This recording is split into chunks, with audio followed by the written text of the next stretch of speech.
Good evening, our viewers, our wonderful viewers. Welcome to the sixth episode of season 2 of Guts, Glory, and Story. Uh, on GDS this week, we have another gutsy and inspiring story, that of Nayan Khanolkar. Probably the best wildlife photographer in India, probably the best. And the only Indian to have won both the BBC Wildlife Photography and the World Press Photography Awards. And I would like to remind our viewers that BBC wildlife filming is analogous to Sir David Attenborough. And he will always remain a benchmark for everyone in the field. So whenever you talk about BBC Wildlife Awards, the first one was given by, and he was the main judge, by Sir Attenborough himself. So the benchmark is truly steep, and what you have on the screens today is one of those guys who's met that benchmark. But that's very shortly. And those of you who don't know us, and I've seen some new names today, I am Alok Sinha, a serial CEO, an author, and an entrepreneur. I'm joined by my most illustrious co-host, Sangram Surve, who's an ad man, a filmmaker, a marketing strategist. And now I will turn to him to present his dear friend Nayan to all of us. Sangram, over to you. Thank you, Alok. And makes me very, very comfortable, almost a homely feeling to introduce Nayan on the show, because Nayan, apart from my extremely high regard for him as a professional and as a friend, is someone who I look up to as a very, very dear friend.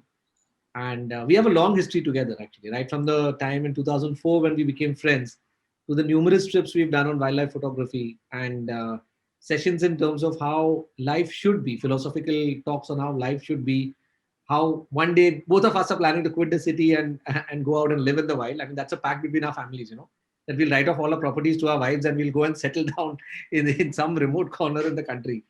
So yeah, we'll definitely be taking that up at some stage. But yeah, I would like to introduce Nayan basically by telling one more story of how we met. Everyone knows that Nayan has won the highest awards in wildlife photography, but we met at a time when he was just a passionate photographer, and I didn't even own a camera at that point in time. So this was in Ladakh, and we had gone to Ladakh, and me and my other partner from my company, Saurabh, who's also a good friend, and both of us had gone on the solo trip. But somehow we were tagged along with a group travel, with a group that was traveling to Ladakh, and all senior citizens. And Nayan was also part of that same group. And Saurabh and me were like literally wanting to cut loose. We were very young then, hardly about 25, 26, and wanted to cut loose, go experience in the wild. And we were feeling very suffocated in this package tour environment. And we were discussing to each other, yaar, yahan se kaise cut le? How do we get out of this? And this dude was there, and we were standing in one line to go to one of these monasteries. And this guy was also feeling the same, and he actually wanted to do bird photography in Ladakh, in extreme corners of Ladakh, like Sokar and Somorari. But obviously, hiring jeeps over there is expensive. And Nayan was looking for someone who can come along with him in the jeep, and share the tab over there. So he said, by the way, I'm a wildlife photographer, and I'm going to go to Sokar and Somorari. Do you guys want to tag along by any chance? We said, oh my God, what an opportunity. So wildlife photographer in the middle of this, going to Sokar Somorari, adventure of life. He said, sir, equipment उठा लेंगे, आपका camera साफ करना है, camera साफ कर लेंगे, हमें साथ ले चलो. And went on a wild trip. Next 15 days, I think it was just the three of us and one jeep. We went to Sokar, we went to Somorari, and that's the time he introduced us to wildlife photography. I bought my first camera, the 50D, and Nayan had said one thing when I bought the camera. He said, तूने camera नहीं लिया है, तूने pocket में एक whole किया है, और ये होल अभी खाली बढ़ते जाएगा, बढ़ते जाएगा, बढ़ते जाएगा. And within 2 years, I think every equipment that a wildlife photographer should own, I had it all. Right from a 50 lens to the 600 to the Gitso tripod to the big bag, everything. And more than the equipment, I think, and later it was only after many years that I realized that great photography does not depend on equipment. I think Nayan will speak a lot of that today. But yeah, I think our friendship only grew. We became great friends, almost soulmates. Our wives basically say that you all are married to each other. We are just there for That's a common joke in our families per se. So that's how close he is to me. And a very very warm welcome, Nayan. This is the platform where I have immense pleasure in telling your stories, which I already know and which I've heard so many times, right? And which is what takes me to the first question. I think everyone knows that you won the Wildlife Photography Award, BBC and but I think you should first start telling the audience why is BBC so tough, right? You've told that story to me so many times. Why is BBC considered the Oscars of wildlife photography? Why is it so tough to get into the BBC and likewise the world press? I think let's establish that and then let's get to your story on both of So, uh, like as far as this NHMWPY, which was previously known as BBC Wildlife Photographer of the Year competition, it's the oldest photography competition as far as wildlife competitions are concerned globally. Prestigious because more than 50,000 photographers they participate.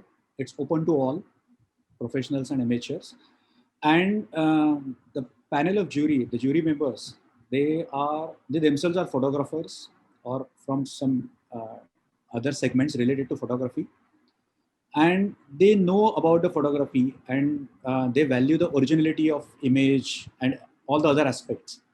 So the judging process is quite strict because globally all the best photographers are participating, National Geographic, BBC guys and all, people who are commissioned to do photography and all. And then the filtration process starts. So there are rounds, correct? Finally, when you reach there, like top 1,000 and then top 100 and then winner and then grand winner and so on, that ensures that the best images of that era are selected. Okay, and since they have maintained this for years, for like more than 57, 58 years so far, along with the grand ceremony, participation of royal family members, okay, they are the patrons, and the way the event is organized, like Oscars, okay, black tie event and all, the glamour is associated with that, and that makes you famous instantly. Okay, it gives you start getting a recognition because of your photography and because of this competition. Many people have built their career based on this competition, the platform this competition provided them. All the great, like Martin Kolbeck, won it at the age of 22, and he went on to become one of the greatest cameramans for BBC. And so there are many such examples. So that is one thing. World Press, on the other hand, is pure like classical photography competition. It is the oldest competition in the world, and it is only for professionals, unlike BBC. World Press, I consider it as even tougher because their criteria for judging an image are really strict. I mean, even if there is a slightest modification in your image, they will reject it. So it's like absolute street photojournalism, visual storytelling. That's World Press. And they have only one category in that. It's for all the segments of photography. There is only one category for nature. Whereas BBC is an exclusive wildlife photography competition. Both are special. World Press, because if in photographic community, if you win World Press, they consider that as like the ultimate, what you call as accomplishment, or that means you know photography kind of stuff. Okay. BBC, what it does apart from that is there is like wildlife photography is a solitary endeavor essentially. I'm not talking about safari photography. I'm talking about jungle wildlife photography, which you plan on your own, execute the things and all. So suddenly, if you win BBC, you realize that you're a part of a community, because people who do this kind of stuff from all over the world, you get to meet them, interact with them. That enhances your knowledge. That gives you new ideas. So a lot of introduction happens during those award days and all. So basically, both are celebrated competitions, and literally, as I said before, people have made their career based on these competitions. So if you want to make an impression in the field of wildlife photography, I feel that these are the competition. I mean, after that, you don't need an introduction. The way press then takes it forward, automatically it starts rolling for you. So you're there. Basically, once you get that, you're there. Yeah. You arrived. Yeah. The essential thing is like people ask for your CV, portfolio, and all before BBC. And once you win it, there is no requirement of portfolio. They just Google you and you get a project. Absolutely. Absolutely. So Nehan, I remember that you were also on a show with Steve Winter, Yeah. and Steve did reference your name many, many times during the show. So first question, first part of the question, where did your BBC journey begin? Huh. And second part, that between you and Steve, I think there was a lot in common, especially when it came to the Urban Leopards story, right? I think Steve and you collaborated together. So tell us about that story also. So where did you start BBC? Where did you meet Steve? How did you go on to finish this story? So first thing is it was Steve who introduced me to WordPress. Okay, because when I was working with him, he had won WordPress and he said that this is the biggest award of my life. And he went to Amsterdam to receive it. So that's how I realized that, okay, there is a competition like that for pro guys. BBC, there is an interesting story behind it. I got an admission in St. Xavier's College, Mumbai, way back in 90s. Okay. And I needed a good library for reference work. And somebody told me that it is British Council Library at Nariman Point in Mumbai. That's the best place. So I went there, and I don't know whether they still do it, but in those days they used to give us uh, a visitor iCard, and you were allowed to just roam in the library, do some before joining it, check whether it is good or not. The moment I got my card and went inside, I saw this catalog on the table. It had just arrived, and I had no idea about BBC then and the competition. And there was a mind-boggling cover image of France landing. Okay, all those macaws flying in slow shutter speed, that color and everything. And I was like left speechless that if this is photography, because till that time I had not seen quality photography like that. Okay, I'm talking about 90s. It was an era of black and white photography. We used to develop our images, print them. Then we used to print the images. It was not like digital thing. 36 images were exposed in 1 year, not 1 minute. Okay, like what we do today. So the moment I saw those images, it was like this is something special. And I remember I sat there whole day and I checked all the catalogs right from like 80s. Okay, and then I realized, okay, this is the benchmark in ultimate thing in wildlife photography. But let me tell you one thing, Alok, that I had no idea at that time. I was just college going student that one day I would be winning it. That that That's a sweet comment. yeah, this was like France landing. See, that is how he became my idol. Paul Nicklin, Steve Winter, all those guys, they had won this competition, and we used to get those catalogs. It was pre-internet era, and the only way to know about BBC was those catalogs, hardbound things, and it was like the best thing, world's best images collection. So that is how it all started. Then I participated in BBC in 2004, and one of my image took me to final 1,000 images, but I couldn't win it at that time. Then one more attempt I gave, I don't remember exactly the year, again same thing. And then when I won, that was my third attempt. So BBC introduction happened during college time, and my interaction with Steve, one good thing it did was Steve got world press, and then he explained many things about storytelling photography to me. Like, see, normally it happens with everyone that we take our camera, we go in the forest, we shoot images, and essentially it is something like this: that okay, I was there, I saw this narration of that. Whereas whereas what Steve was doing was visualizing an image, identifying a story, capturing the story, and conveying it. So that was a special process, and learning it from him in the field was a great experience. Now I still rate it as the best education that I had in my life. It was better than any university education. And how did that happen? How did you meet Steve? I think you should tell So that story. yeah. So 2011, 2010, 11, me, even Sangram, we all were part of Skoda project. Skoda Automobiles, and one of their vehicles was getting launched in India, Yeti, and we got a project related to it, and I was official wildlife photographer for it. Steve was there, and that's how I met him. He Steve was was the judge for that project. Yes, he was a judge for that project.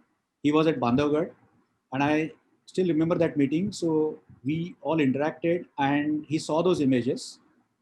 Okay, and then it was I think 10:30 in the night. He opened his laptop and he started showing his images, tiger images, and it was like it went on till night 2 o'clock, and still we wanted to continue. It was madness.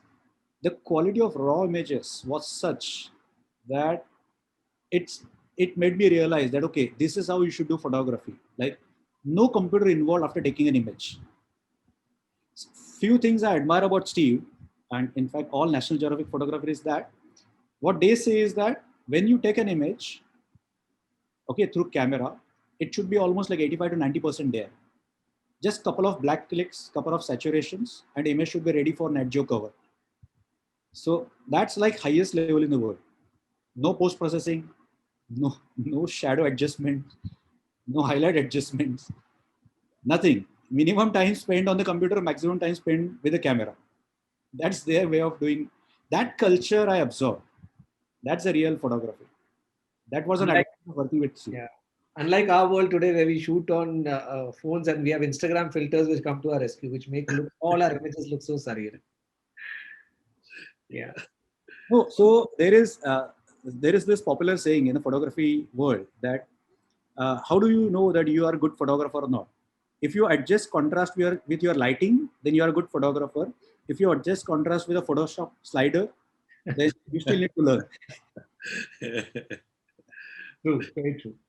So then, I think we both were there when we met Steve for the first time. We attended that workshop. Yeah. But of course, you and Steve kept in touch, and then Steve came to India for the Urban Leopard story.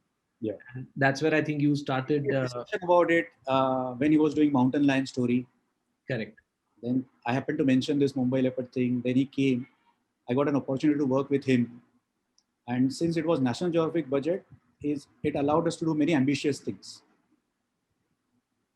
Correct. So that was a great experience. So I think we all know Steve's stories because I think Steve had told us about how he approached the snow leopard story and later the Mumbai leopard story as well. We want to know about your journey. So after Steve left, and what are the things about remote censored photography that you learned from him, and how was that entire series which got you the BBC and the world press? I think that's the pièce de résistance of this episode, right? So take us to that journey. So it's like when Steve was doing that Urban Leopard story, okay, what I realized was basically I'll just share it like this, that I always knew that there are leopards in Mumbai. Sanjay Gandhi, I've been going there since my college days, but we never saw a leopard in a national park. Okay, because of Steve's camera trap techniques and all those cameras installed everywhere in park, we started realizing that there is a high frequency of these animals here, and it is probably the highest density of leopards in the world. In the world, huh? In the world. So normally, if you go to Africa, you get like 5 leopards for 100 square kilometers, and in Mumbai for 100 square kilometers, you get 50 leopards. Wow. So that's the difference. So both in terms of humans and in terms of leopards, this is like the highest density in the world.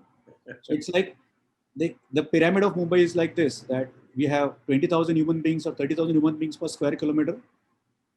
Okay, then we have like 60 dogs or 70 dogs, that's the count we did.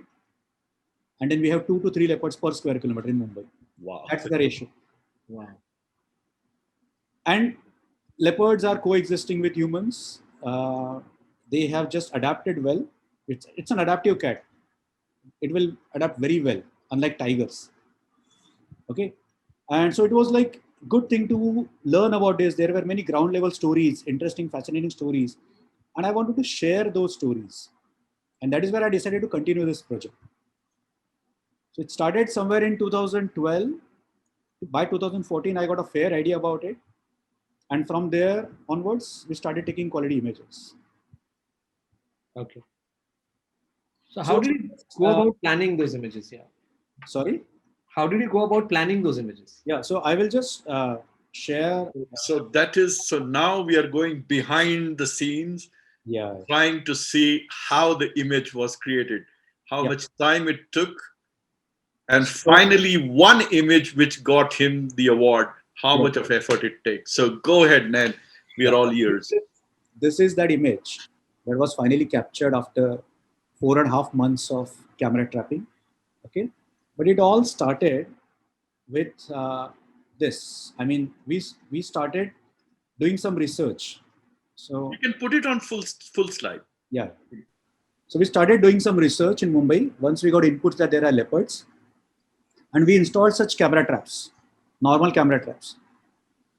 And this is the same location where you can see a leopard at 10:30 in night.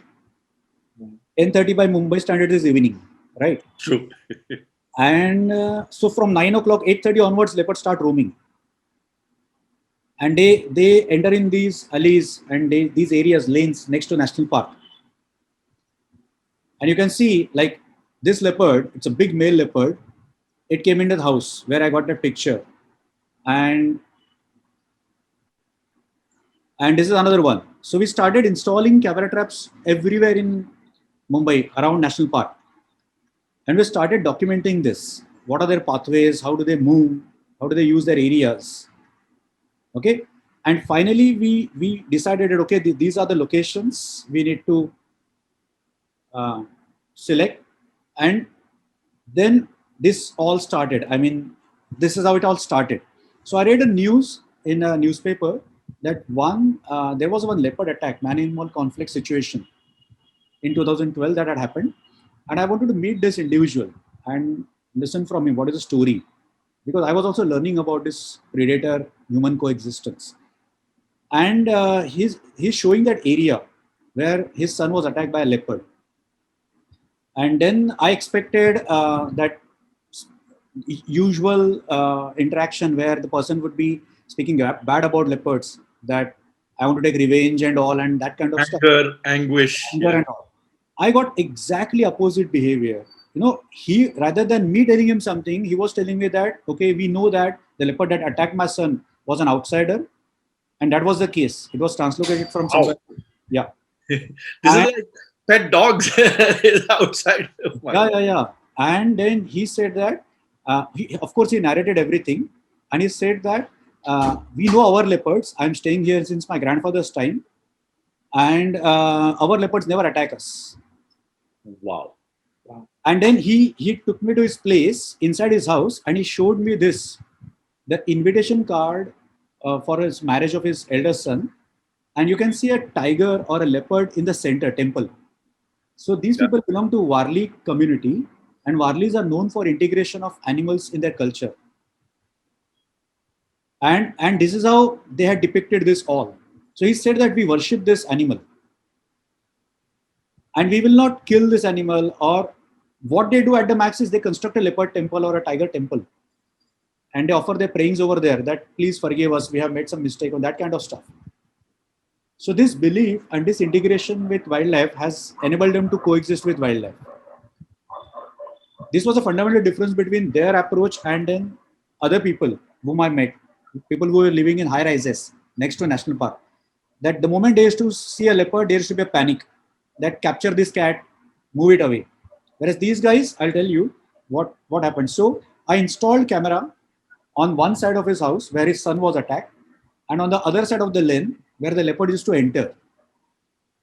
And I started getting images. Like at that time, I counted 6 different animals moving in his house. I mean, in that corridor, Oh, wow. 6 different animals. He was comfortable with them. I still remember that at 8:30 when I was setting up my camera trap at 8:30 night, he told me that come on, let's leave this place. It's time for leopards. Our time is over. Wow. That kind of understanding. I'm getting my hair over here raised. So that kind of relationship that they share with these animals, that okay, they have, since the space is limited, they have used it. They have learned how to use it different times of the day. So leopards use it at night, and these guys use it at daytime. So I decided to install a camera trap on one side of the lane. This is the camera trap, And as I said before, it was like 4.5 months, 5 months camera trapping, and it captured everything, thousands and thousands of images. Cats, dogs, everything. People, this is the Diwali time. They were celebrating that, and then their family members moving. So and everyone used that path. Okay, and then his grandchildren playing cricket over there, and after that, leopards using that area. Wow. Ooh. So this is a story of coexistence of predators with humans in urban landscape. I think, Nan, you should definitely tell the story, which I think you've shared with me so many times, about how this approach is so different from Europe, where they've completely led to extermination of all predators, right? So yeah. So because when I went there after winning the award for both World Press and BBC, there was an opportunity to interact with people over there as a part of traveling exhibition and all.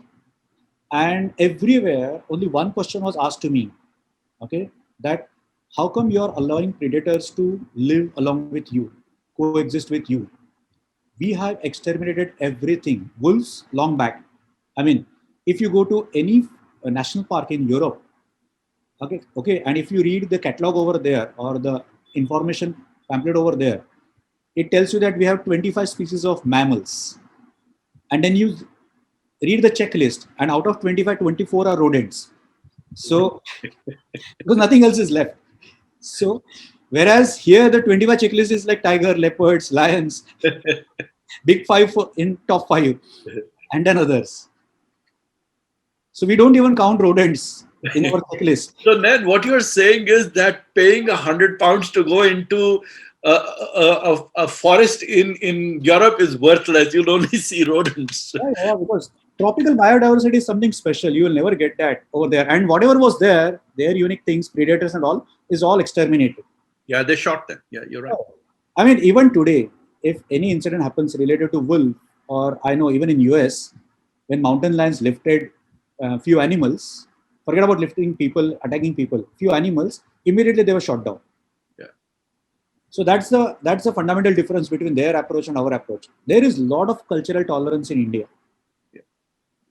And I think, I mean, we hear a lot of stories about how poaching is rampant in India, and India is not ahead in terms of conservation. But I think the more I interact with Nayan, and the more Nayan has interacted with the global community, which is the most authentic source, you'll realize how successful we have been in conservation. I think Assam, where again we have got common friends, is so high on conservation. I mean, the forest officers have literally got rights to shoot at sight to prevent poachers, right? And Indian wildlife got down to zero. laws, yeah, Indian wildlife protection laws are really good.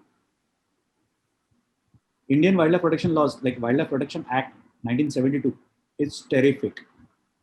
It's so strict that I mean, if you execute the law properly, you can prosecute like all people, like those who are involved in all these malpractices. Law is very strict. Law and cultural tolerance and people's interaction, sacred groves, that concept in our country, everything has worked together. That's why whatever wildlife you see in India is because of that. Unfortunately, last 5, 6 years or 10 years or so, because of rapid development, we are losing on that front. There's a lot of encroachment is happening. But still, I mean, even now as I'm speaking this, 2021, there are many areas in Maharashtra where tigers still have a priority. Like not outside protected areas. I'm not talking about national parks. Outside protected areas, people still respect big cats and they are given their space. The area where I'm working, there are 600 plus villages and there are 68 tigers. Wow. Tigers. Leopards are more. So this is in Chandrapur, one area, and there are tigers and multiple leopards. So attacks on animals are frequent because human-dominated landscape, humans have finished everything in the forest, the prey base and all. People have that tolerance. I think apart from law, this is what makes the difference. Yeah. Beautiful. So then you go ahead. Sorry, Sangram. no, go ahead, Alok. Yeah. No, go ahead. Yeah. No. I was basically just continuing the story that we actually, all these images managed to get you the world press and the BBC, and I think you got a chance to. What was the experience like at BBC, and what kind of doors did it open for you post that? So first thing is local press in India highlighted it a lot. Okay, because when I came back, okay, there were many interviews. I did almost like 100 plus interviews, radios, and everywhere there was an invitation. So, like in wildlife photographer community in India, okay, like I have seen the benefits of this, and I'm experiencing it even now. That wherever I go, if this image is seen, and if they hear my name, they correlate it with that. Okay, you are the photographer who took that alley cat. That kind of interaction. So, first important thing that what I have realized is that whenever you go to a new area, that introduction like is already there. It helps you to start working on that area immediately. And at many places, you get projects easily. Like I have struggled. I experienced that struggle in wildlife, like getting projects for wildlife photography, waiting for 3-4 years for permissions. Okay, waiting for funds. Now it has become a lot more easier. Process is quite smooth now because everywhere it is like this that okay, this story was already published and he's working on a new story, let's give him the permission. Absolutely. So, That has become what very, are the projects that you're part of now? I am sure so there are many other projects. as I said, now see what has happened, Alok, like it is a simple thing. Like when you do photo, the beautiful part of photography is that when you do it, it results in your own evolution. So you evolve as a photographer, you evolve as a person. So what I was 25 years ago, okay, with that passion for bird photography, wildlife photography, okay, from there now it has come reached to a stage where I want to do storytelling kind of thing. I want to show the impact of human on nature, how we are uh, abusing this planet. Okay, what we call as uh, like human animal interaction kind of thing. So I'm taking projects on that line. So I'm doing working on tigers, where I'm just studying the just like what I did with leopards and humans project. I'm doing it in Chandrapur, where I'm studying humans and tiger interaction. Then at many places where they are constructing roads or building bridges and all, I'm doing camera trapping over there to see how animals are adapting. Then we give inputs. I'm doing some research projects where we give input to forest department and policymakers that okay, this is how the ground level reality is, and you can do this to avoid future conflicts. So it's still an evolving stage, but I'm doing a lot of things related to conservation now, conservation photography, rather than pure wildlife photography. And is that the end game of wildlife photography for everyone, or uh, is No, this what you think you are doing? And you know, because there is a lot of effort. Remember, I remember, when we were interacting, you were a professor of botany. You left that, and I remember what you told me.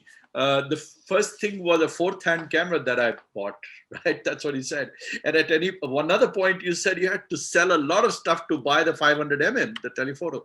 Yeah, yeah, yeah. So, I mean, these are some very poignant statements. So, so that's a little backstory, I think, and I would want you to delve in that. Is that you told me that you had to really save up a lot to buy your first 500 and today you don't own any equipment at all. So how did that happen? Yes. so basically, like see, when I started, there was no internet. So what I did was those British Council library books were the only source of knowledge. So luckily, I was selected as a researcher by BNHS, and I got an opportunity to go to Bharatpur and stay there for a year. Now, way back in 90s, late 90s, that was a big opportunity because it introduced me to professional wildlife photography. Many BBC guys used to come to Bharatpur. It is considered as a bird paradise of India. So to shoot wildlife films and all. So that is where I started realizing that okay, this is what I want to do. Okay, but the moment I used to see equipments with them and all, and it was like but natural to get carried away at that early stage. And I decided, okay, I want to have equipment like this. So I left everything. I came to Mumbai, picked up a job, started saving, started working overtime, like 13, 14 hours a day. I worked for 5 years, accumulated uh, some amount, okay, which would have like enabled me to buy at least 2 flats at that point of time, okay. And then I spent all that amount in 1 week on cameras. So had I invested it in real estate, then it would have been like big property now. But I chose to invest it in other real estate, which helped me a lot for my personal growth. And yes, I mean equipment, but still my advice for everyone who wants to enter in this field is that equipment is not the ultimate thing. There are expensive equipments, and equipment will keep on evolving. What is important is that if you have a story in your mind, like Alok, you asked me a while ago, that what's the ultimate aim of wildlife photography? So I can club these both questions and give one answer for that. And that is, see, basically photography, any form of photography, people do it as a medium of expression. Okay, we write because we want to express something. We speak because we want to express something. So we do photography because we want to share something, expression of our mind or creative expression of our mind. Wildlife photography involves wildlife. Okay. Now there are different ways of doing it, different segments. Like you can do many things in wildlife photography. This part, what I said just now, that conservation wildlife photography is a segment where you want to conserve the things for them. You want to educate people through this. Okay. People do it with various purposes. They uh, pick it up as a way of relaxation. Okay, some people are doing it like creatively. In India, I know very good photographers. They are not wildlife photographers, they are wildlife artists. Even that is one segment. Okay, there are safari photographers. People take it as a stress buster activity, and they go and decompress themselves and come back. So different ways of doing, different purpose of doing wildlife photography. What I believe is that the way we are losing wildlife and this forest, okay, a lot of degradation is happening. We can use this as a means of protecting it or saving it, because I have experienced it myself. Okay, these images, what I took in last 4 or 5 years, have helped many agencies to pitch for certain things. Government people, they change their policies or it influence their decision making. So that is the real aim now. That okay, you should express like this and convey a story that okay, this is the way. But wildlife photography in its simplest form, you can just simply use it like as a medium of expression, using wildlife as a subject. It's most challenging, however, because in other forms of photography, things are under your control. Here, everything is beyond your control. So I think what he's not mentioning is there's an image which we saw in the presentation earlier, which was the image of this leopard called Luna, right? Yeah, yeah. And this image was noticed by the authorities. I won't take names here, but it was noticed by the authorities that this is a beautiful image and it happens to be in RA. Yeah. And they also noticed that then a question was asked as to where is this image taken? Yeah. And if leopards are regularly moving in this area, is this a protected area of RA, or is this where there's human settlement and there is encroachment? And the answer obviously was that this is an encroached area and there are human settlements here. And the current government, which I think amongst whatever other things that they may have done, they're really very, very pro the environment. And they immediately said that if there is an open movement of leopards in this area, this entire patch should be under conservation and it should be de-notified. And we actually, that decision was taken. And in some way, I think it was that image that brought attention to the fact that this is an area that's populated by leopards. And that I believe, I think we heard that trend. We heard the same current even from Steve, right? Yeah. His mountain lion image actually was responsible for the underpass. All the difference, yeah. Absolutely, and that's exactly where I think wildlife photography comes in. Is that what 1,000 speeches cannot achieve? Sometimes an image does. Correct. And it's not just an image, but it's an image properly shot, With which some tells the story. And on a platform like BBC, which is taken with credibility. So I think all of this ultimately come together, and which is where. But I think one story which Nayan, you missed out, and which I think I want the audience to know, because I know the inside story because we've spoken so many times. Uh, Usually, when a BBC photograph is taken, or when a Nat Geo photographer comes in, he comes in with tons of equipment, right? I mean, it comes in cargo, and it's like massive budgets for like one double spread. And here you are, one guy who's not at all focused in terms of earning money. I know what a humble life you live, and you managed to shoot. By the way, guys, the BBC photograph, the photograph which won the BBC award, was shot on a fourth-hand camera. Okay, which was worth like $4,000. So to hell with all the big equipment, and whoever feels that you need really big equipment and massive equipment to win awards. No, this was one on a fourth-hand 40D camera. That's where the image was won. And on top of that, I think you did a lot of jugaad basically to ensure that you had the same quality equipment that an Nat Geo crew does. That's the story that I want you to tell the audience, because I want the audience to understand that where there is passion, even resources are not a limitation. You just need to figure it out. Yeah, in fact, I will just share that thing, Luna, as well as this particular thing. So this animal is the most famous leopard in Mumbai, perhaps India. So she is known as Luna. Okay, and it's a resident animal from RA, perfectly used to humans. Okay, and this place, which is now declared as a forest, it was not a forest then. Okay, so this is where we got all those images. This is that light you see is JVLR, and this is RA perfectly, and this is Luna's area. So I have learned a lot from this leopardess, and she actually, I got one chance to like reach very close to her.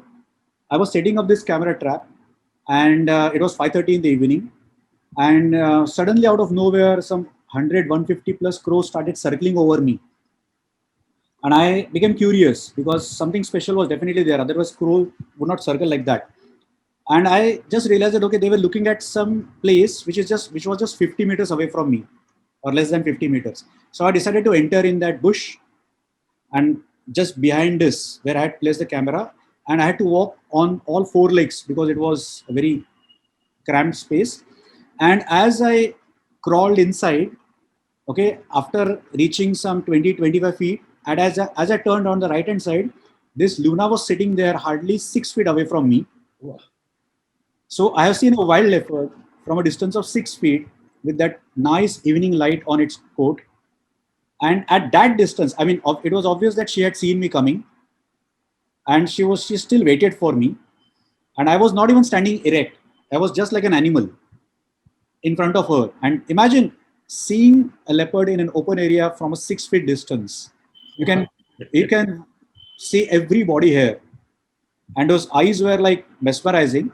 And immediately, within a fraction of a second, she took a call. She just turned up and disappeared in the bush. Okay, so I just remained there, motionless. I could do nothing. Like just it just turned, and it was like over, like a dream. And then at many times I realized that okay, she was there, close in the bush, but she just allowed us to move away, and then she came out in the open. So this is an example of like perfectly urbanized leopard. Forest leopard will not behave like this. This is an example of a Mumbaikar leopard. So yeah, I call her as Mumbaikar leopard. So like as I got fascinated by her charm and all, I decided to take different pictures of Luna, and I understood her story. That this is a house behind which she used to stay, and we got this beautiful image of hers, and this is the same animal. And this was during her breeding phase, and she invited a male from national park, and then cubs, and then she moving along with cubs, and she gave birth to many young ones, like mother of almost like 10 leopards now. So entire population of RA is because of her. So this is like Machli of Ranthambore, very old leopard of Mumbai now, senior leopard, and responsible for that leopard population of RA. Now, as far as this image is concerned, This one. So this is what Alok I was mentioning, that this was such a risky location because it was not a forest, declared forest and all, human presence was there, that I could not place an expensive camera. So I just installed a camera that I had purchased for 4,500 rupees and a lens that was additional 1,500 rupees. So total 6,000 rupees budget and two flash guns. And the camera was kept there for 6 months. And then Jugaad, what Sangram mentioned was that it was not possible to charge the batteries or use expensive lithium-ion batteries the way NatGeo guys uses, and I had no engineering department behind me, so I decided to improvise. So we converted everything on solar. So that was the best way. Like, we are blessed with so much of light, why not to use it in our favor? So we installed solar panels on the trees, and we connected it to camera and batteries. So that 4,000 rupees camera, so total budget was, I think, 10,000 rupees. where the Nat Geo guys run with $100,000 or a $250,000 budget.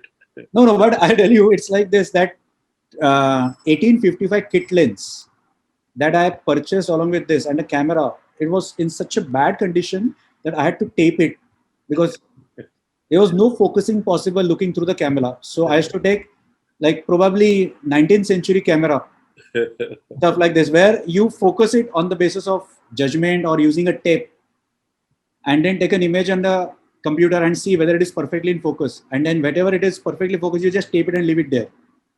Because, and then finally it gave us all these stunning images. So much for equipment, huh? Yeah. So much for equipment. And by the way, Sangram, do you realize that we are quite towards the end of our program, and it's such a fascinating story that we are listening to him? I haven't even kept notice of time. So I think I'm going to ask, Alok, do you want to ask that question from the audience about, I think there was someone from the audience who asked a question about dangers associated with wildlife photography. That's right. So and you know, you did discuss about that, Nayan, but what are the dangers when you are so close up, and what have been your personal encounters? As a matter of fact, I think, there was this, I'm tempted to tell this one story, which I find so similar to Nayan. So once there was a Zen monk who was being chased by a tiger. And, he almost ran to the edge of a cliff, and he fell down from the cliff. So you have a tiger above, the Zen monk falls down, and he holds this branch desperately, right? While he's holding onto this branch, he notices there's a tiger below. Okay. So he says, okay, upper tiger, niche tiger is basically, is gone. And then there are two rats which come and start gnawing at the branches. And at the end of the branch, there are two sweet cherries. And the monk just plucks those cherries and says, oh, wow, how sweet they are. Right? So that was Zen. Danger above, danger below, but still live in the moment.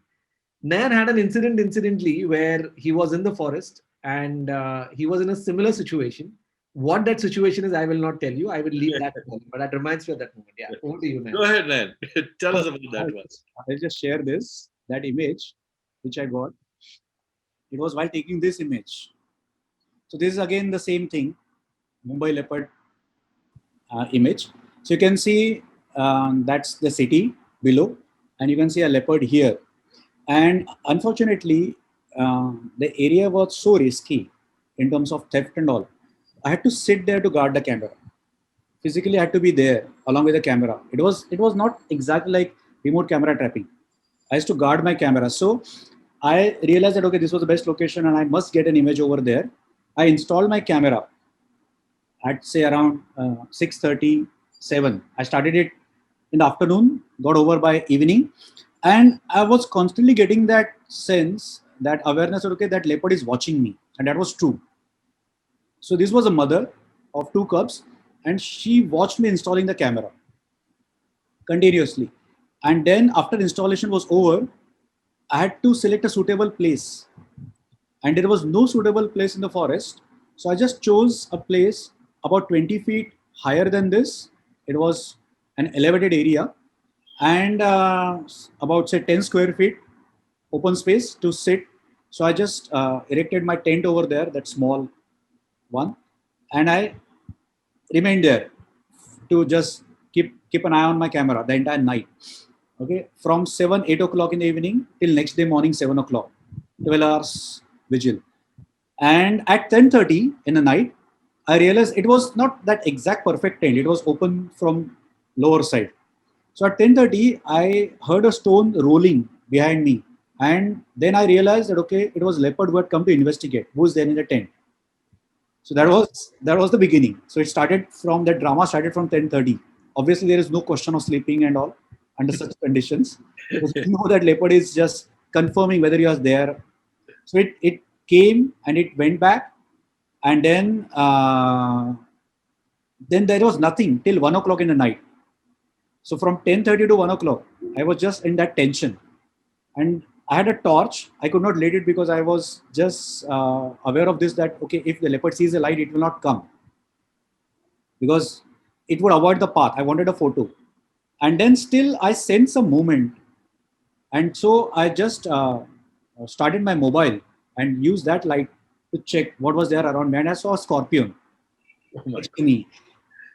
So had I just leaned backward like little more, then I would have sat on him like that.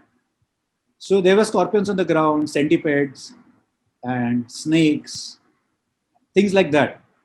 And still, you were like, it was like full moon night. So I was just waiting for the leopard. And finally, at 1 o'clock, after confirming that they were, because I just sat motionless apart from that particular verification, even if there were scorpions. Because if I had to move too much, the leopard wouldn't have come. So then after that, so I don't know whether the scorpion climbed on me or not. Probably it didn't. And then at 1:15, this animal crossed the beam, and I could see the flash going off. And I just raised myself, and I saw a leopard walking in front of my camera. And then I realized that okay, I got an image. And then I sat like that because it would have come back. And at morning 6 o'clock, finally, I just checked that there was no scorpion, nothing. And then I got up and then removed the tent, removed the camera, and got the picture. So, so people think wildlife photography on a safari is so glamorous. The real wildlife photography is not that glamorous. You know, you can have a scorpion under your bum, and you can have a leopard in front and a leopard at the back. The only final thing which I got was have very thick pant material. That's all I get. I have one question. My son, he's an ardent fan of Steve also and yours. He's asked, of all the places that you've filmed, which is the most favorite place and why? Is there an exciting story about it? Why do you think it's the most fun? Jim Corbett National Park, undoubted, the best place in India. Jim Corbett? Undoubtedly, I have been there, and Valley Hills, the foothills of Himalayas, and the way season changes over there. Of course, high up in Himalayas, there are even more beautiful locations where tigers move and all. But Jim Corbett, yes, considering all the elements, it is the best place in the country. The rivers, Himalayan rivers, forest, everything. Pristine. Yeah, it's a different trip entirely. Surreal. It's almost surreal. Yeah. No doubt about it. Yeah. Single place, Corbett. But if you ask me, like India is such a great country. We are so lucky that we can go anywhere in this country. Ladakh, Yeah. islands, Lakshadweep and all. Even Western Ghats, certain places. Karnataka. Himalayan range, yeah, Greater Himalayan range, Trans Himalayan range. Those are like beautiful. Like that was the aim when I started wildlife photography, that I will go to only those places in India where there is wildlife and document that. That was the original motivation. Then it evolved because I started experiencing so many things that I've started doing many stories. But trust me, our country is like one of the best places in the world. Absolutely. Africa, yes, it's there, no doubt about it. Yeah, yeah. But humans and animals and such a diversity like this, what you see in India is unmatched. Unparalleled. And Neil has a question. Yeah. Neil is basically wanting to know about remote photography. How many remote cameras have you lost? And how can one safeguard equipment when you're doing remote control photography? Yeah, so this is one thing. Like, I will connect one more thing to it. Alok, you had asked me that National Geographic photographers, they move on a lot of budget and all. The reason why they have to spend that much is because they carry expensive equipment, and then you have to appoint security guys to guard it if you're installing camera traps. It becomes expensive. Here we use minimum equipment, and the second thing was we took local tribals like Adivasis in confidence. So we got their support. We convinced them that okay, this is for a documentation purpose and all, and they took the responsibility to guard the cameras. Correct. So okay, I learned bit of engineering and other things. I did my own ground research. I modified the equipments, but this ground level cost was also reduced because of their cooperation. Absolutely. And then because of that, camera remained. So Neil's question reminds me of one thing, that if you have local connections and if you have local support, then it becomes very easy to do these things. So far I have lost like one complete setup in forest fire in Chandrapur. That was very unfortunate thing, because there was a forest fire and suddenly everything was like over. I was about to lose one equipment setup in Kaziranga. Almost forest fire has reached that point, and I reached there and I removed it. And theft and other things, couple of cases. So 4 or 5 camera traps and equipments, but compared to what I have got, that is nothing. That is accounted for. I mean, you know that when you're leaving equipment in the wild, they will get stolen or it will get destroyed. Leopards twice destroyed it, but I got it repaired. Obviously, when you install something that monitors them, especially cubs, will have a lot of curiosity and they will play with it. So the equipment is like will get spoiled. Is secondary. Yeah. So 4 or 5 things, camera traps, but it's okay. That's the price that the kind of perspective you get through this camera trap is unmatched. So, Nayan, I think we are coming very close to the end of the show. We can squeeze in 2-3 quick ones. I think if we can just give quick answers, and I think Alok will pick one. I found one interesting from Akshay, who says, I regularly go to Nagla forest for photographing insects, where that forest is known to have leopards. What do you recommend if you see a leopard approaching you? Stay still or run? I am sure you have a lot of experience in this. What we have done so far is that I have never ran away from a tiger or a leopard so far in my life, because like I have heard few people doing that, but personally, I was not chased by an animal like that in my life anytime. Because when I go in a particular patch of forest, I go with tribals who will do a complete research. We don't enter in a forest where there are cubs and tigresses. We don't disturb their privacy, where there are breeding animals. And if there are chance encounters, they always take care that, okay, if you give them their space, they will just move away. What I learned in this camera trapping project is that of the 20,000 images that I have got in camera trap, there are some 17,000-18,000 images of humans and 2,500 images of leopards. So that's a ratio. So what happens is that we have witnessed it on camera that leopards usually avoid interaction with humans. And by chance, if you encounter one, they just choose to move away. If you take proper care, if you don't make sudden movements, then usually problems will not happen. Yes, I know some cases where there was extreme bad luck. The animal was cornered, and in order to escape, it attacked or something like that. But that's a very rare thing. Usually, animal attacks are very less.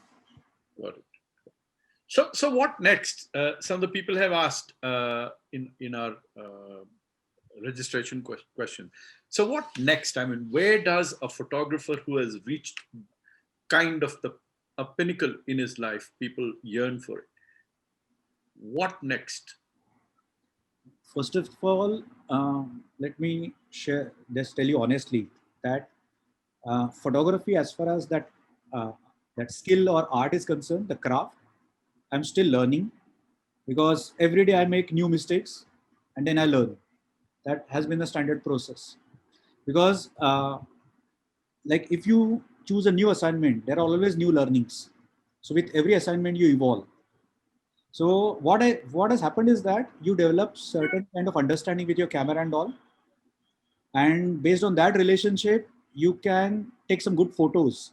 at certain times, but every time you have to, there is a new challenge and you have to surpass it.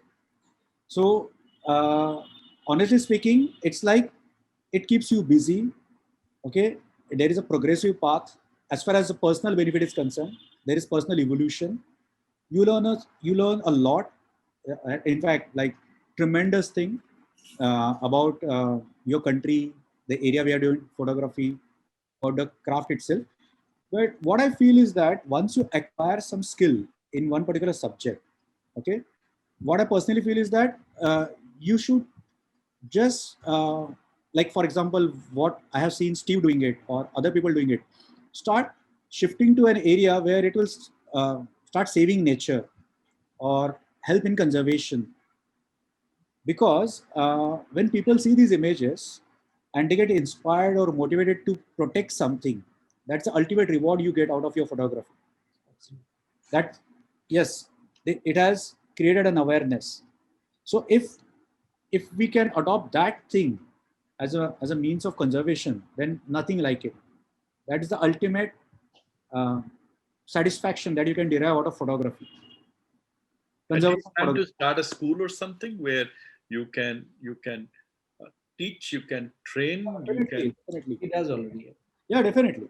We can actually, like, I believe that it takes so much of time for learning these things that if you start an institution or if you start sharing this, people will acquire this more quickly, and then you can pass on the baton so that other people will take it forward. Because unless and until this becomes like a movement complete, we will not be able to save this planet. Yeah. Like conservation photographers or environmentalists, they are part of like a very small community. Okay, largely it is like this mass level destruction, exploitation, things are happening. So we are part of very small breed, and we need to educate others. Like I would like to quote Sir David Attenborough here. He said that one who thinks that infinite development is possible on physically finite planet is either a stupid or an economist. Yeah, because we are just like carrying out development everywhere, and if we don't regulate it, sustainable development, if we don't adopt, this is going to vanish. Like there is an estimate by this Red Data List organization, IUCN, that in next 100 years we will lose 50% of global biodiversity, Mm. and in past 200 years we have already lost so many things. Yeah. So we know that we are fighting a losing battle, but if we can delay this, still it will be a big accomplishment. Right. And these are great words, and I think we'll have to call it a For the close. first time, I think we've exceeded our time. I think we usually keep a hard stop at 8:05. It's 8:08, and the audience is still glued on. I don't see too many. I don't see exits at all. Yeah. But yeah, I think it was a fantastic session, and I think what you said in the end, man, that makes so much sense, because unfortunately, that's what's wrong with our world. If you open the Economist, the last page is only measuring how much did the world grow last year. We don't need so much of growth. We need degrowth. We Yeah, need to degrow. We have enough resources that we want for mankind per se. And on that note, I think we shall call it a day. Nothing less was expected, Nan. I had expected that it would be a fantastic session, because I know you too well to not deliver a fantastic session. So thank you very much for being with us. And thank you very much, the wonderful audience who's here on a Friday evening listening to stories. Next weekend, we are not announcing who the person is, but our curation has become a little more difficult, because we are no longer looking at people who can give perspectives on industries. We are looking at people who have great stories. So we have someone interesting lined up. We just don't have a confirmation yet. But stay tuned to our channel. I think by tomorrow morning, it shall be there on our Facebook and our Instagram feeds. And we shall meet again with you at 7 o'clock next Friday for yet another session of Guts, Glory, and Story with keep watching the space for more. So, Nan, thank you once again. Fantastic, my pleasure. great visual delight, and your pictures and your terrifying stories, if I may say that, they just made a fantastic pitch on to all of us. So we will remember what you said And to the viewers, thank you very much. We'll see you next week.